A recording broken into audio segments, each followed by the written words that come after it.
Esta é uma aula de eletrônica de potência e o material está disponível na plataforma Moodle e também na página e canal YouTube do professor. Esta é a segunda parte sobre conversores CC-CC. Na aula anterior falamos então do princípio de funcionamento da modulação PWM e do conversor Buck, que é um conversor abaixador de tensão. Nesta aula falaremos do conversor Boost, do conversor Buck Boost e do conversor isolado Flyback. Então, o estudo de conversores CC-CC é importante, pois estes são muito utilizados internamente em equipamentos e também em fontes de alimentação. Então, o conversor Boost ele é um conversor elevador de tensão. Ele tem o mesmo número de componentes que o Buck, só que agora a posição do indutor, da chave e do diodo foram modificadas. Vejam que o indutor está em série com a fonte de alimentação, ou seja, está na entrada do circuito. No lugar do diodo agora está a chave e no lugar do indutor está o diodo. Então houve um reposicionamento dos componentes. Então este é o conversor Boost, que tem o indutor na entrada. A primeira etapa de funcionamento é com a chave fechada. Neste caso nós temos então a fonte fornecendo energia para o indutor, que a armazena, pois o mesmo está conectado à fonte diretamente pela chave. Então esta é uma etapa de armazenamento de energia no indutor, enquanto que a carga está sendo alimentada pelo capacitor de saída. Na segunda etapa, quando abrimos a chave e aí então entra em condição o diodo, nós temos a transferência da energia armazenada no indutor para o capacitor e para a saída. Então esta é uma etapa em que a tensão da fonte mais a tensão induzida no indutor se somam e com isso eu consigo ter então na saída uma tensão mais alta que na entrada, porque o conversor Boost é um conversor elevador de tensão. Caso a corrente que cresceu na primeira etapa e decresce na segunda etapa, pois a energia está sendo transferida para a saída, caso a corrente então se torne nula, nós teremos funcionamento em condição descontínua. E aí nós teremos a terceira etapa, que é quando a corrente no indutor é zero e na chave no diodo também. E a carga fica alimentada unicamente pelo capacitor.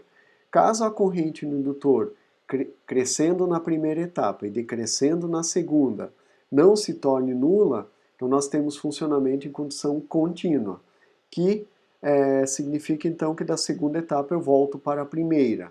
Não existe a terceira etapa no modo de condução contínua. As formas de onda, então, são parecidas com o conversor Boost, com a diferença que agora a tensão de saída ela está num nível acima da tensão de entrada, então VO é maior do que VI, e a tensão VAB, ela agora tem um formato parecido, mas em situações diferentes, porque vejam, quando a chave está conduzindo, a tensão na chave será zero, portanto a tensão VAB é zero. Quando a chave está aberta, a tensão VAB, já que o diodo está conduzindo, será igual à saída, então é igual a VO. E a corrente cresce e decresce. E agora a corrente média no indutor é igual à corrente de entrada e não de saída, porque o indutor está conectado no lado da entrada. Já para a condução descontínua, que é a figura da direita, então nós temos uma tensão VAB que tem um nível a mais, que é justamente quando a corrente no indutor se tornou nula, na chave e no diodo também, e aí a queda de tensão no indutor é zero e aí a tensão sobre a chave é igual à entrada. Então eu tenho o nível VI na tensão VAB, que é, nesse caso, a tensão sobre a chave, ok? E também a presença do intervalo em que a corrente é zero. Então, o conversor Boost é um conversor elevador de tensão, fazendo-se o cálculo da tensão média entre os pontos A e B, e considerando que a tensão média no indutor tem que ser zero, porque senão a corrente no indutor cresceria até infinito, ou cairia até zero e permaneceria assim. Então, para ter uma corrente com valor médio, ou seja, ela cresce e decresce, mas permanece ao redor de um ponto de operação, eu preciso ter que a tensão média no indutor seja zero. E, portanto, eu posso dizer então que a tensão VAB tem que ser igual a VI, e com isso nós encontramos a relação então entre VO e VI. Então, para a condição contínua, a tensão de saída do conversor boost, VO, é igual a VI dividida por 1 menos D. E agora tem uma diferença significativa em relação ao conversor Buck, porque no conversor Buck, VO é igual a D vezes VI. O D está multiplicando a tensão de entrada. Aqui, o D está no denominador.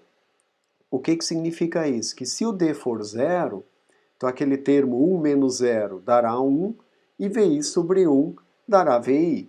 Então, quando a razão cíclica é zero, o conversor boost começa com a tensão igual à entrada.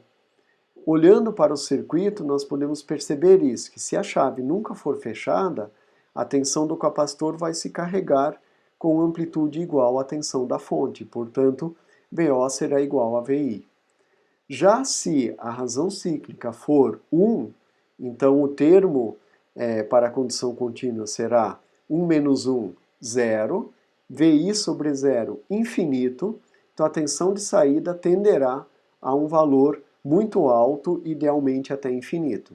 Portanto, ele é um conversor que aumenta a tensão desde VI até infinito. Claro que isso é apenas teórico, porque na prática eu não posso ter razão cíclica igual a 1, porque aí eu nunca abriria a chave e a energia armazenada no indutor nunca seria transferida para a saída. Então eu tenho que ter momentos em que eu abro a chave. Portanto, a razão cíclica na prática não pode ser igual a 1.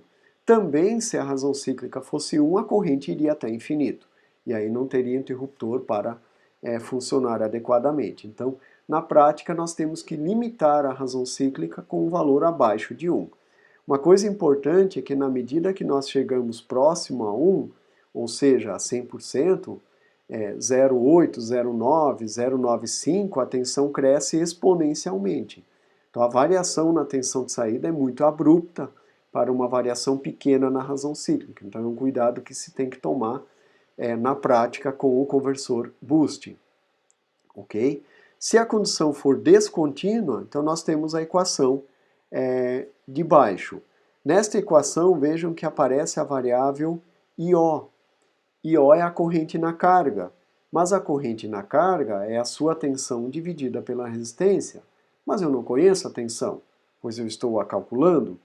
Então nós temos que substituir IO por VO sobre RO, e aí manipular esses termos e vamos encontrar uma equação de segunda ordem. As raízes da equação de segunda ordem é que são a solução e, portanto, a tensão de saída. Então, o cálculo, nesse caso, é um pouco mais trabalhoso. Lembrando que uma equação de segunda ordem ela tem duas raízes, podendo ser uma positiva e uma negativa. A negativa nós vamos desprezar, porque a tensão de saída não pode ser negativa, e vamos tomar unicamente a raiz positiva. Tá? Pode-se usar, por exemplo, Bhaskara para fazer este cálculo. Ok? Novamente, a ondulação de corrente no indutor e a ondulação de tensão no capacitor determinam, então, as expressões para o cálculo da indutância e da capacitância desses elementos, e as correntes e tensões podem ser calculadas, né, usando-se as relações convencionais. Agora, a tensão sobre a chave e a tensão sobre o diodo são igual à saída, ou seja, a tensão máxima agora é na saída. Então, vejam que sempre está coincidindo com a maior tensão. É característica desses circuitos, isso não é uma regra geral, ok? Então no Buck foi igual a VI, aqui no Boost é igual a VO. O próximo e último conversor dos três que estamos vendo, que são os mais básicos, que é o Buck Boost e Buck Boost, então é o conversor Buck Boost, que é um conversor abaixador e elevador de tensão. Ele pode abaixar e elevar a tensão. Existem mais três, que são o CPIC, Chuck e Zeta, que são também considerados conversores básicos, mas eles também diminuem e aumentam a tensão. Então não diferem em aumento e diminuição em relação ao buck boost, por isso nós focamos unicamente nesses três. Então vejo que novamente a posição dos elementos foi modificada, agora a chave novamente está em série, como era no conversor buck, o indutor agora está em paralelo e o diodo está no lugar onde estava o indutor no buck e onde estava o diodo no boost, só que o diodo está conectado de maneira diferente. E também vejo que a tensão de saída, o mais dela é embaixo. Então a polaridade está invertida. Vejam, não é um inversor de tensão, porque os conversores CCCA é que fazem a inversão da tensão. Aqui eu tenho apenas uma referência diferente. Então a referência da entrada, ou seja, o menos da entrada, não coincide com o menos da saída, ou seja, entrada e saída não têm a mesma referência. Essa é a diferença do conversor buck-boost. Novamente, se eu tenho condução contínua, eu tenho a primeira e a segunda etapa, e se eu tenho condução descontínua, eu tenho a terceira etapa. Na primeira etapa tem-se armazenamento de energia no indutor, porque a fonte está fornecendo via chave energia para ser armazenada no indutor, a corrente no indutor cresce e a carga está sendo alimentada pelo capacitor. Abrindo-se o interruptor, então tem-se a transferência da energia do indutor para a saída e a corrente mantém o seu sentido de A para B e por isso ela circula então de baixo para cima no capacitor, carregando o capacitor com mais embaixo e menos em cima. Então por isso que a polaridade fica invertida no conversor buck-boost. As formas de onda então são parecidas, mas têm as suas diferenças em relação ao buck e ao boost. Ele pode ser tanto elevador como abaixador. E vejam que a tensão VAB, ela agora tem valores positivos e negativos, porque ela é em cima do indutor. E isso já nos dá uma pista, já que nós temos valores positivos e negativos, então nós temos sempre variação de fluxo, e portanto nós poderíamos então fazer desse indutor um transformador. E é o que nós vamos fazer no conversor flyback, porque nós estamos agora olhando a tensão sobre o indutor. O VAB, neste caso, coincide com a tensão sobre o indutor. Se for condução contínua, nós temos 2 níveis para a tensão VAB, e se for condução descontínua, nós temos 3 níveis para a tensão VAB. Tá? Assim como foi para o boost e assim como foi para o buck também. As equações, então, para o buck-boost são obtidas usando a mesma metodologia, considerando a tensão sobre o indutor igual a zero, e com isso, então, a gente pode igualar as expressões e encontrar a relação. Então, vejam que para a condução contínua, nós temos que VO é VI que multiplica D sobre 1 menos D. Então, agora nós temos a participação do D no numerador, que é a parcela buck, e nós temos o termo 1 menos D, que é a parcela boost. Então, esse conversor ele opera de 0 até 50% em razão cíclica no modo buck e de 50% até 100% no modo boost. Então, se a razão cíclica for abaixo de 50%, ele é abaixador. Se a razão cíclica for acima de 50%, ele é elevador. Isso para a condução contínua. Se a condução for descontínua, então a equação fica um pouco diferente, entrando os parâmetros do indutor, da frequência e da carga. Novamente, fixando a ondulação no indutor e a ondulação de tensão no capacitor, pode-se obter então a indutância para o indutor e a capacitância para o capacitor, e com isso calcular então os elementos do filtro. E também as correntes nos principais elementos do circuito e a tensão máxima sobre a chave e sobre o diodo, que nesse caso é a soma de VI com VO. Então no conversor buck-boost a tensão sobre a chave e o diodo é uma tensão significativamente mais alta do que no buck ou no boost. Por fim, vamos falar do conversor flyback, que é um conversor, então, isolado. Na verdade, é o conversor buck-boost que acabamos de ver na sua versão isolada. Então, o indutor foi transformado em um transformador, foi convertido, né, ou foi modificado para ser um transformador, ou seja, que tem enrolamento primário e que tem enrolamento secundário. Novamente, chave fechada, primeira etapa de operação, acúmulo de energia na indutância magnetizante do transformador, né? No caso tem corrente circulando pelo primário no transformador, acumulando energia no campo magnético. Na segunda etapa, esta energia é transferida pelo secundário para a saída, para o capacitor e para a carga. Então a segunda etapa é de transferência de energia. Normalmente, nos conversores isolados, nós operamos em condução descontínua. Então eu tenho a terceira etapa, em que a corrente no transformador se tornou zero, portanto na chave e no diodo também, e a carga está sendo alimentada então pelo capacitor. Por que nós operamos em condição descontínua nos conversores isolados? Para que tenhamos um tempo grande para desmagnetizar o transformador. O que significa isso? Na primeira etapa ele acumulou energia, os domínios magnéticos foram orientados. Na segunda etapa essa energia está sendo transferida para a saída, mas eu posso ter ainda domínios magnéticos que ficam orientados, então ele permaneceria com uma pequena magnetização residual. Então a terceira etapa é para dar este tempo maior para que ocorra essa desmagnetização. O que acontece caso, etapa após etapa, eu mantiver o indutor com um pouco de magnetização? Ele vai acumulando essa magnetização até saturar.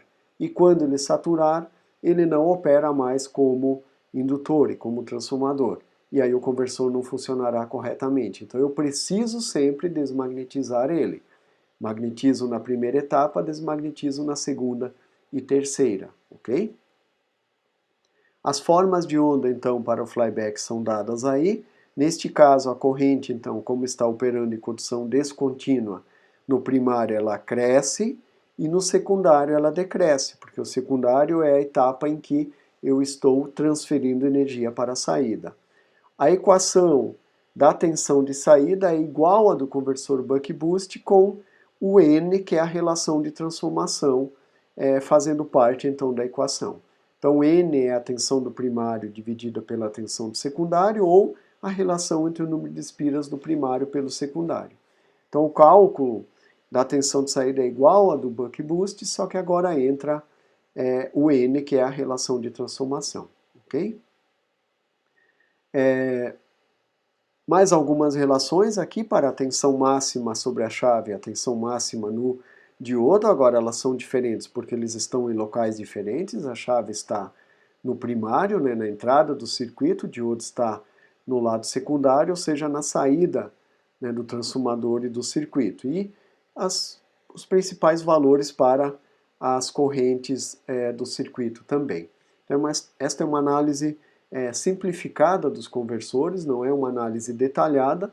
Lembrando que na apostila tem um capítulo para cada conversor e lá tem-se uma análise detalhada para cada modo de funcionamento, condição contínua, condição descontínua, e também a dedução das equações, ou seja, como que se chega às equações que são apresentadas de maneira bastante direta nesta síntese para os vídeos no canal YouTube, ok? Então estas foram duas aulas sobre conversores CCCC. O nosso próximo conteúdo são os inversores de tensão, ou seja, os conversores CC-CA. Então agradecemos e aguardamos vocês nos nossos próximos encontros.